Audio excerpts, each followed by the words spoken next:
கண்முன்னே அந்த இசைத்தட்டு கீழே விழுந்து உடைந்து போனது. ஷைலுதான் அதை தவறவிட்டு விட்டாள். வேண்டும் என்றே அதை அவள் கீழே போட்டு உடைக்கவில்லை. ஏதோ ஒரு பொம்மையை எடுக்க போனவள் விளையாட்டாக இசைத்தட்டை கவரில் இருந்து வெளியே எடுத்து பார்த்திருக்கிறாள். திரும்ப வைக்கும்போது கை தவறி கீழே விழுந்து உடைந்து விட்டது. அப்பா அதனை எதிர்பார்த்திருக்கவில்லை. சத்தம் கேட்டு தன் அறையில் இருந்து ஓடி வந்தவர் பதற்றத்துடன் தரையில் உடைந்து கிடந்த அரக்கு இசைத்தட்டையே வெறித்து பார்த்திருந்தார்.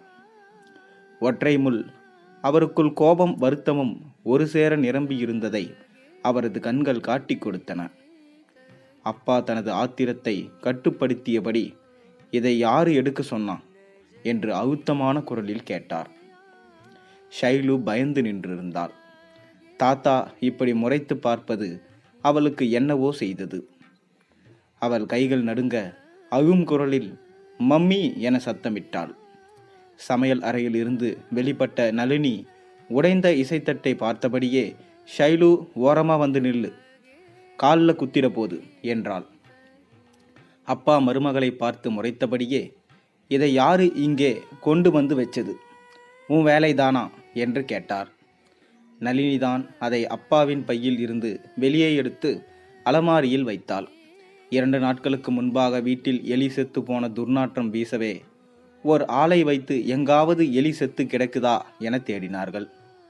வேலையால் கட்டிலுக்கு அடியில் தேடும்போது அப்பாவின் லெதர் பேக் இடையூறாக இருக்கிறது என்று படுக்கையின் மேல் வைத்துவிட்டு தேடினான். ஒரு சிண்டலி செருப்பு வைக்கும் ரேக்குக்குள் செத்து கிடந்தது. அதை கண்டுபிடித்து எடுக்கப்பட்டது.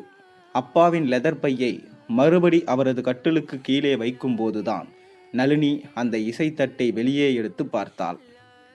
தரை துடைக்கும் போது தண்ணீர் பட்டு விடுமோ என நினைத்து அதை ஷெல்ஃபில் கொண்டு போய் வைத்து விட்டாள். அது ஒரு பெரிய எல்ஃபி இசைத்தட்டு. முகப்பு அட்டையில் பிஸ்மில்லா கான் ஷனாய் வாசித்து கொண்டிருக்கும் படம்.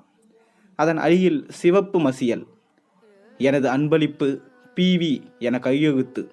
அப்பா இந்த இசைத்தட்டை 40 வருஷமா வைத்திருக்கிறார். வீடு மாறு சமயங்களில் எல்லாம் அதை பாதுகாப்பாக தானே எடுத்து கொண்டு வருவார். அம்மா இறந்த பிறகு அப்பா கிராமத்து வீட்டில் இருந்து எங்களுடன் வசிப்பதற்காக நகரத்துக்கு வந்து சேர்ந்தார். அப்போது அவரது பையில் இந்த இசைத்தட்டு இருந்தது. அப்பாவின் இசை கேட்கும் ரெக்கார்ட் பிளேயர் கிடையாது. பின்பு எதற்காக இந்த ஒற்றை இசைத்தட்டை வைத்திருந்தார் என்பது யாருக்கும் புரியாத புதிர். அப்பா இசை கேட்பதில் ஆர்வம் கொண்டவர் இல்லை. கச்சேரிகளுக்கு போயோ ரேடியோவில் இசை கேட்டோ நான் பார்த்ததே இல்லை. யாராவது பாட்டு கேட்டு கொண்டிருந்தால் கூட என்ன எந்நேரமும் பாட்டு என்று திட்டுவார். இப்படியே இசையே பிடிக்காத அவருக்கு யார் அந்த இசைத்தட்டை பரிசாக தந்தார்கள் என்று தெரியவில்லை. யார் பிவி என்று ஒருமுறை அம்மாவிடம் கேட்டபோது, எனக்கு எப்படி தெரியும் என்றாள். அப்பாவிடம் விசித்திரமான சில பழக்கங்கள் இருந்தன. நண்பர்கள் யாரையும் வீட்டுக்கு அழைத்து வரக்கூடாது, இரவில் 9 மணிக்கு விளக்கை அணைத்துவிட வேண்டும், காலையில் எல்லோரும் பச்சை தண்ணீரில் தான் குளிக்க வேண்டும், காசு கொடுத்து புத்தகம் நாளிதழ் எதுவும் வாங்கக்கூடாது, சாப்பிடும்போது பேசவோ சிரிப்பதோ கூடவே கூடாது. இப்படி அவரது கட்டுப்பாட்டுகள் வீட்டை நரகமாக மாற்றி வைத்திருந்தன. அப்பாவின் நண்பர்கள் யார் என்றே எங்களுக்கு தெரியாது. எந்த நண்பரையும் வீட்டுக்கு அழைத்து வரமாட்டார்.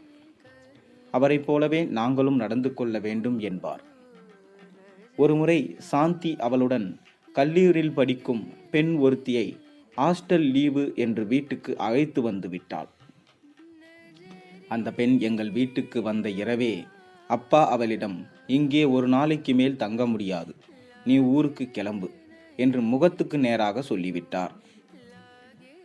இதற்காக சாந்தி கேவி கேவி அழுதாள். அப்பா தன் வீட்டு மனிதர்கள் எவர் அழுவதையும் ஒருபோதும் பொருட்படுத்தியதே இல்லை. அவரும் எதற்கும் அழமாட்டார். அவரிடமிருந்து கண்ணீரை காண்பது அபூர்வம். அம்மா இறந்தபோது கூட முகம் வருத்தமாக மட்டுமே இருந்தது. கண்களில் நீர் பொங்கி வரவில்லை. மணி மாமாதான் சொல்வார், உங்க அப்பா மனசு கல்லுடா, அதில் ஈரத்தை பார்க்கவே முடியாது. நீ பிறக்கிறதுக்கு முன்னாடி ஒரு ஆம்பளை பையனை பிறந்தான். அவன் பிறந்த 2 நாளில் செத்து போயிட்டான். தலைப்பிள்ளை செத்து போச்சேன்னு வீடே அழுதுட்டு இருந்துச்சு. ஆனால் உங்கள் அப்பா கலங்கவே இல்லை. ஆக வேண்டிய காரியத்தை பாருங்கன்னு சொல்லி வேலை பார்க்க போயிட்டார். வினோதமான ஜென்மம் உங்கள் அப்பா, பாவம் உங்கள் அம்மா. இவர் கூட 32 வருஷம் ஒன்றா வாழ்ந்திருக்கா. எத்தனை நாள் எவ்வளவு அழுதுருப்பா. யார்கிட்டையும் உங்கள் அம்மா ஒரு புகார் கூட சொன்னது கிடையாது. வைராக்கியமான பொண்ணு. அப்பா அப்படிதான். அவருக்கு மென் உணர்வுகள் கிடையாது. தேர்ந்த ரசனை எதுவும் கிடையாது. முகத்துக்கு நேராக ஏசி விடுவார். மூக்குக்கு மேல் கோபம் இருக்கும். மழை பெய்யும் இரவில் கூட அம்மாவை துவையல் அரைக்க சொல்லி கத்துவார். மழையின் ஊடே நனைந்தபடியே அம்மா முதுகு நனைய, முகத்தில் மழை தண்ணீர் வகிய அம்மிக்கல்லில் துவையல் அரைத்து தருவாள். ஈரத்தலையை துவட்டிக்கொள் என்று ஒரு வார்த்தை கூட சொல்ல மாட்டார் அப்பா. இப்படி ரசனையே இல்லாத மனிதர் எதற்காக ஓர் இசைத்தட்டை இத்தனை வருடங்கள் தூக்கி கொண்டு அலைகிறார் என்று எனக்கே ஆத்திரமாக இருக்கும். முன்பு எப்போதோ ஒரு முறை மரச்சாமான்கள் விற்கும் கடைக்கு போயிருந்தபோது அழகான ரெக்கார்ட் பிளேயர் ஒன்றை பார்த்தேன். வாங்க பாட்டு கேட்கலாம் என்று நினைத்து அப்பாவிடம் சொன்னேன். அதெல்லாம் வீண் செலவு. இப்போ யாரு ரெக்கார்டில் பாட்டு கேட்குறா? அதான் சிடி வந்துருச்சே என்றார். பின்னே நீங்கள் மட்டும் எதுக்கு ஒரு ரெக்கார்டை கூடவே வச்சுட்டு இருக்கீங்க என்று கேட்டேன். இது வெறும் ரெக்கார்டு இல்லை, உசந்த ஒரு ஆளோட பரிசு. அதை தொலைச்சிட்டா நான் உயிரோடு இருந்து பிரயோஜனமே இல்லை என்று சொன்னார். அப்பா அதை சொன்னபோது அவரது கண்கள் நெகிழ்ந்து போயிருந்தன. இதயத்தின் ஆழத்திலிருந்து அதை சொல்கிறார் என்பதை அவரது குரல் காட்டி தந்தது. ஒரு முறை உங்கள் அப்பா ரெக்கார்டை எடுத்து கொண்டு போய் தேரடி தெருவில் இருந்த சலூன் பிளேயரில் போட்டு கேட்டுக்கொண்டிருப்பார் என்று கல்யாண வீட்டில் வைத்து ரங்கசாமி பெரியப்பா சொன்னது மனசில் இருக்கிறது. இசை கேட்பதை ஏன் ரகசியமாக செய்ய வேண்டும்? ஒருவேளை இந்த இசைத்தட்டை தந்தது யாராவது ரகசிய காதலியா இருக்கலாமா என்று யோசித்திருக்கிறேன். அப்பாவுக்கு பெண்களுடன் பேசுவதே பிடிக்காது. இதில் எப்படி அவருக்கு ரகசிய காதல் இருந்திருக்க போகிறது? வேறு ஏதோ ஒரு காரணம் இருக்கிறது என்று மனதை தேற்றியிருக்கிறேன். அப்பா உடைந்து போன அந்த இசைத்தட்டை தானே கையில் அள்ளி எடுத்து குப்பை கூடையில் போட்டு வந்தார். இசைத்தட்டின் கவரை கையில் வைத்து பார்த்தபடியே மௌனமாக உட்கார்ந்திருந்தார். அவரது முகம் இறுகி போயிருந்தது. ஆத்திரத்தை அடக்கிக் கொண்டு உட்கார்ந்திருந்தார் என்பது நன்காக தெரிந்தது. சின்ன பிள்ளை ஏதோ விளையாட்டா செஞ்சிருச்சு, விடுங்கப்பா என்றேன். எதில் விளையாடுறதுன்னு தெரிய வேணாமா என்று முறைத்தபடியே கேட்டார். அதை கேட்டதும் நளினிக்கு கோபம் பொங்கிக் கொண்டு வந்தது. அதாவது உங்கள் ரெக்கார்டை வேணும்னு ஒன்றும் உடைக்கல என்றா. எப்படியோ உடைஞ்சு போச்சுங்களே, இனிமே பேசி என்ன ஆக போகுது என்று கடிந்த குரலில் சொன்னார். அந்த ரெக்கார்டை நீங்கள் கேட்கறது கூட இல்லை, பழைய ரெக்கார்டு தான்ப்பா. அதுக்கு போய் ஏன் இப்படி பேசுகிறீங்க என்று கேட்டேன். அது வெறும் ரெக்கார்டு இல்லை, என்னையும் மதிச்சு கொடுத்த பரிசுடா. இத்தனை வருஷமா அதை பாதுகாப்பா எவ்வளவு அரும்பாடுபட்டிருக்கேன் தெரியுமா? ஒரு நிமிஷத்தில் உடைச்சி போட்டீங்களே என்று ஆற்றாமையுடன் சொன்னார். குழந்தைக்கு அது எப்படிப்பா தெரியும் என நானும் கடுமையான குரலில் கேட்டேன். அப்படி பிள்ளைகளை லட்சணமாக வளர்த்து வச்சிருக்க என்று கடுகடுத்த குரலில் சொன்னார். நீங்கள் எங்களை வளர்த்ததை விட நல்லா தான் வளர்த்துக்கிட்டு வரோம் என்றேன். ஆமாப்பா, நான் என் பிள்ளைகளை வளர்க்க தெரியாமல் தான் வளர்த்தேன். நான் கோட்டிக்காரன்தான். நீயும் பொண்டாட்டியும் என்னை விட படித்தவங்க, கை நிறைய சம்பாதிக்கிறவங்க. அதான் ரொம்பவே பொறுப்பாக வளர்த்துருக்கீங்க என்றார். சும்மா வாய்க்கு வந்தபடி பேசாதீங்க. மக்கள் யாருமே வேணாம்னு நினைக்கிற ஆளு நீங்கள். நம்ம வீட்டில் யாராவது ஒருத்தர் அவங்க மேலே உங்களுக்கு பாசம் இருக்கா? பெத்த பிள்ளைகிட்டேயே கொடுத்த காசுக்கு வட்டி கேட்குற ஆள் நீங்கள் என்றேன். ஆமாம், நான் அப்படி தான். நீங்கள் எல்லாம் பெருந்தன்மையாக கொடை வள்ளலாக வாழுங்க, உங்களை யாரும் தடுக்கலை. ஆனால் இப்படி குருவி சேர்க்குற மாதிரி சேர்த்த காசில் தான் உங்களை படிக்க வச்சு உண்டாக்கி விட்டுருக்கேன். பெத்த பிள்ளைய மேலே எனக்கு பாசம் இல்லாமல் போயிருந்தா நீங்கள் தெருவில் தான் திரிஞ்சிருந்துருக்கணும் என்று சொன்னார். என்னை ரொம்ப பேச வைக்காதீங்க. எத்தனை நாள் வீட்டில் அரிசி வாங்க காசு இல்லாமல் பிரகாசம் சார் வீட்டில் போய் 5-10 கடன் வாங்கிட்டு வர சொல்லி அம்மா என்னை அனுப்பியிருக்கும் தெரியுமா? பிரகாசம் சார் மகன் என் கூட படிக்கிறவன். அவன் வீட்டு வாசலில் போய் நிற்க கூச்சமாக இருக்கும். 10 ரூபா கடன் கொடுக்கறதுக்கு முன்னால் பிரகாசம் சார் கேவலமாக என்னை பார்ப்பாரு.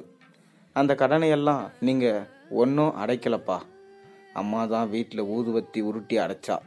இதில் அடுத்த வீட்டில் போய் ஏண்டி கடன் வாங்குறேன்னு அம்மாவை எத்தனை நாள் அடிச்சிருக்கீங்க.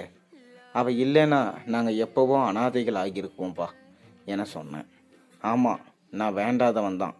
உங்கள் அம்மா அப்படி பிள்ளைகளை மனசில் விஷத்தை ஊற்றி வச்சுட்டா. நான் ஒருத்தருக்கும் பிரயோஜனம் இல்லாமல் வாழ்ந்துட்டேன். அப்படியே செத்தும் போயிட்டா. உங்கள் எல்லாருக்கும் நிம்மதியாக இருக்கும் என்றார்.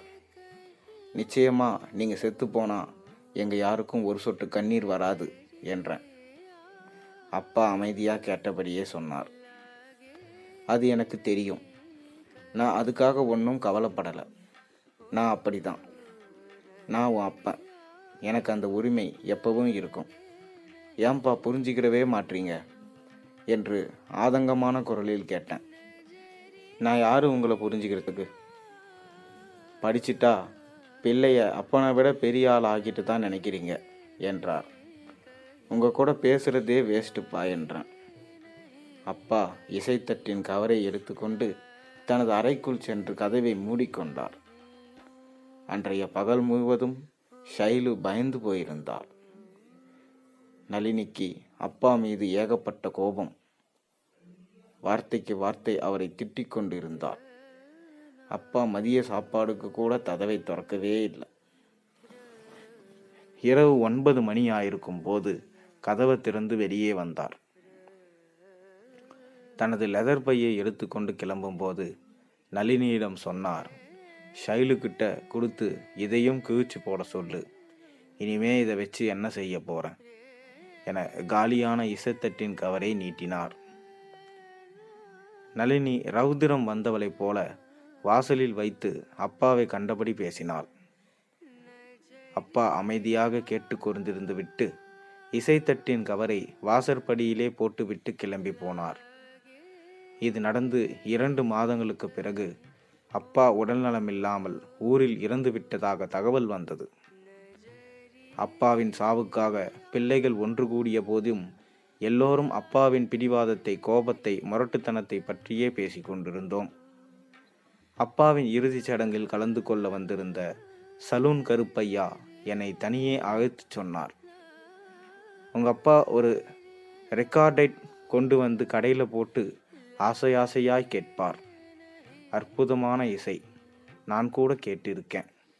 அதை கேட்கும்போது மனசு என்னவோ மாதிரி ஆகிரும். தொண்டையில் வலிக்கும். நம்ம மீறிக்கிட்டு அழுகை வர மாதிரி இருக்கும். பல நாள் ராத்திரி சலூனை மூடும்போது உங்கள் அப்பா வந்து ரெக்கார்டை கொண்டு வந்து கடையில் போட்டு ஆசையாக கேட்பார். அற்புதமான இசை. நான் கூட கேட்டிருக்கேன். அதை கேட்கும்போது மனசு என்னவோ மாதிரி ஆகிரும். தொண்டையில் வலிக்கும். நம்மை மீறிக்கிட்டு அழுகை வர மாதிரி இருக்கும். பல நாள் ராத்திரி சலூனை மூடும்போது உங்கள் அப்பா வந்து ரெக்கார்டை கொடுத்து போட சொல்வார். நாங்கள் 2 பேர் ஒரு குண்டு பல்ப் எரியும். அதுக்கு கீழே உட்கார்ந்து மாறி மாறி அதே ரெக்கார்டை போட்டு கேட்போம். அந்த நேரம் உங்கள் அப்பா முகத்தில் அபூர்வமான சாந்தம் இருக்கும். அவர் தன்னை மீறி அழுது பார்த்துருக்கேன். ஒரு நாள் இந்த ரெக்கார்டில் பிவின்னு பேர் போட்டிருக்கே, அது யாருயான்னு கேட்டேன். அது என் பொண்டாட்டி பங்கஜவல்லி, சுருக்கமாக பிவின்னு போட்டிருக்கா. இந்த ரெக்கார்ட் எங்களோட முதல் வருஷ கல்யாண நாளுக்கு அவள் கொடுத்த கிஃப்ட்.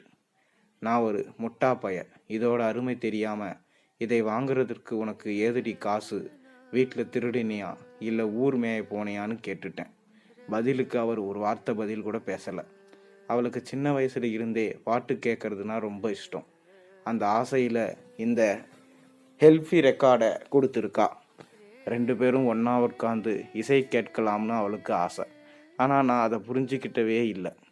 என் கோபத்தை அவள் பாட்டு கேட்கிற பழக்கத்தையே அடியோடு விட்டுட்டா. என் கூட பேசுகிறதும் குறைஞ்சி போச்சு. பேருக்கு தான் நாங்கள் கணவன் மனைவியாக வாழ்ந்தோம். குணக்கேடான இருந்த என்னையும் மதித்து ஒரு பரிசு கொடுத்துருக்காளேன்னு இதை பத்திரமா வச்சிருக்கேன். என் மேலே அவளுக்கு இருந்த அன்பு தான் இந்த ரெக்கார்டு. நான் இந்த ரெக்கார்டு மேலே சுத்தினதே முள். அதே மாதிரி ரெக்கார்டு மேலே சுற்றுற முள்ளுக்கு தெரியுமா இசையோட மகத்துவம். பல நேரம் ஏன் இப்படி இருக்கேன்னு என்னை திருத்திக்கிற நினைப்பேன். ஆனால் சுபாவம் அதுக்கு இடம் கொடுக்காது. எப்போதாவது பொண்டாட்டியோட அன்பை நினச்சிருக்கும் போது அவகிட்ட சிரித்து பேசணும்னு தோணும். ஆனால் வீண் பிடிவாதம் இடம் கொடுக்காது. அப்போவெல்லாம் இந்த ரெக்கார்டை தூக்கிட்டு இங்கே வந்து கேட்டுக்கிட்டு இருப்பேன். இந்த உலகத்தில் பொண்டாட்டி கொடுக்குற பரிசை மதிக்க தெரியாதவன் என்னை மாதிரி உருப்படாம தான் போயிடுவான். இப்படி உங்கள் அப்பா சொல்லும்போது அவர் குரல் கம்மி போனது இப்போது கூட எனக்கு நினைப்பு இருக்கு தம்பி என்றார் சலூன் கருப்பையா.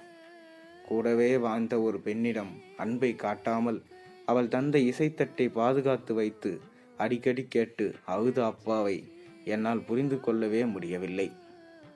ஆனால் அந்த இசைத்தட்டின் கவரை தொலைக்காமல் பாதுகாத்து வைத்து கொள்ள வேண்டும் என்ற எண்ணம் மனதில் தோன்றியது. காரணம், அதில்தான் அம்மாவின் தூய அன்புக்கான சாட்சி போல அவளது கையெழுத்து உள்ளது. அம்மா தன் பெயரை சுருக்கி பிவி என எழுதியிருப்பது எவ்வளவு வசீகரமாக இருக்கிறது. பகிர்ந்து கொள்ளப்படாத அம்மாவின் அன்பை நினைத்தபோது என்னை அறியாமல் கண்கள் ததும்பின. அப்பா இறந்து போனதற்காக நான் அழுகிறேன் என்று நினைத்து கொண்ட மாமா சொன்னார், நம்ம கையில் என்னப்பா இருக்கு. அந்த வாசகம் என் அழுகையை மேலும் அதிகப்படுத்தியது. இந்த கதை உங்களுக்கு எதனா தாக்கத்தை ஏற்படுத்துச்சுன்னா மறக்காமல் கீழே கமெண்ட்டில் சொல்லுங்கள். மேலும் நம்ம சேனலுக்கு சப்ஸ்கிரைப் பண்ணுங்கள், லைக் பண்ணுங்கள், நம்ம சேனலை ஆதரிங்க. அப்போ தான் நாளைக்கு உங்களுக்கு ஒரு நல்ல வீடியோஸ் எல்லாம் போட முடியும். எந்த மாதிரி வீடியோஸை எதிர்பார்க்குறீங்கன்னு மறக்காமல் கீழே கமெண்ட்டில் சொல்லுங்கள். மேலும் சேனலில் போடுற ஒரு வீடியோ பிடிச்ச மறக்காமல் சப்ஸ்கிரைப் பண்ணுங்கள், லைக் பண்ணுங்கள், பெல் ஐகானை ப்ரெஸ் பண்ணுங்கள். நாளை ஒரு நல்ல அருமையான கதையோடு உங்களை சந்திக்கின்றேன். அதுவரை உங்களுக்கு விடைபெறுகின்றேன். நன்றி, வணக்கம்.